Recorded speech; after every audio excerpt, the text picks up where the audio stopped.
Leasehold and share of freehold properties are often misunderstood, and the differences are extremely important from an investment perspective and also from a resale perspective.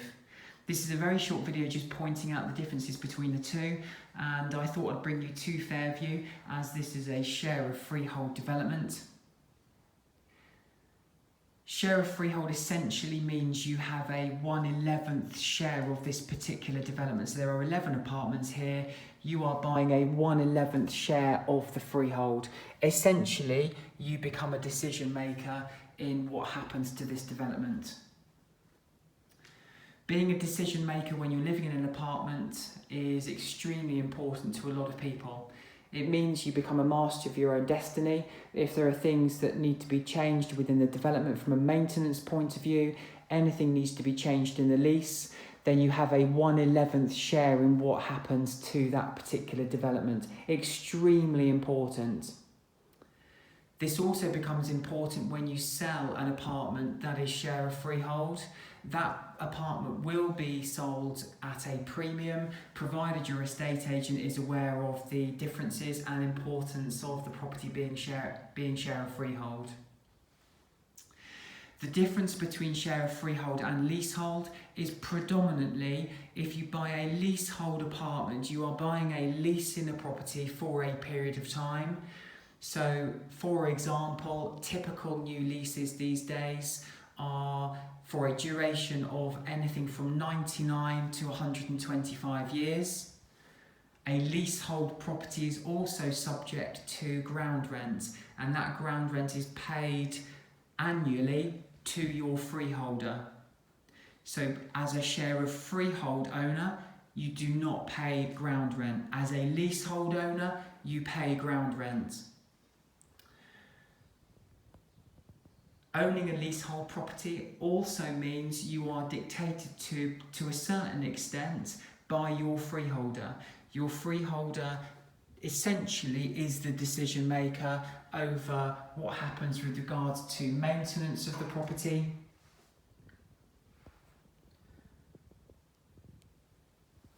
And that's clearly very important to a lot of people. It really is a question of control. It's a question of investment, and it's a question of ensuring you are party to all decisions that are made within what is essentially your property.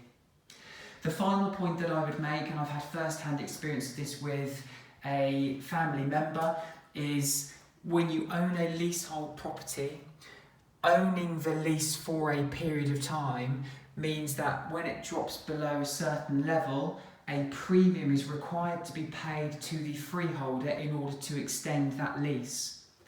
Now, this family member had a lease remaining on her apartment of 74 years, wanted to sell the apartment, and the estate agents who were selling the property at the time, which was out of town, weren't aware that a 74-year lease remaining on a property meant that 9 out of 10 lenders weren't prepared to lend on that property, leaving her one option and one option only, which was to extend the lease. That cost her £14,000 to extend that lease. Essentially, the low lease meant that she had a property that was unsaleable, and it also meant that she had a significant premium to pay her freeholder in order to extend that lease. A share of freehold property also comes with a lease, but being a share of freehold, it means you are a decision maker and you own that lease. So if you needed to extend the lease for whatever reason, you pay the legal costs that it would cost to extend the lease, which are maybe £300-400 as opposed to thousands. So very, very important. I'm quite passionate about this point.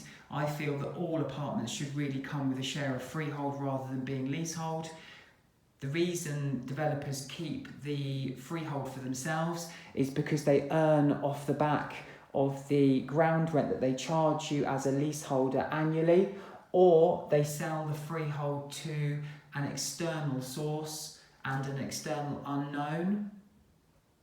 So they're the main points with regards to share of freehold and leasehold apartments. Any questions or comments, please list them below. Really appreciate you watching this video. We hope that it was useful to you. And please tune in again. Lots more content to come. If you'd like to be notified of that content, please click the subscribe button and the bell icon, and click the like button. Thanks for watching.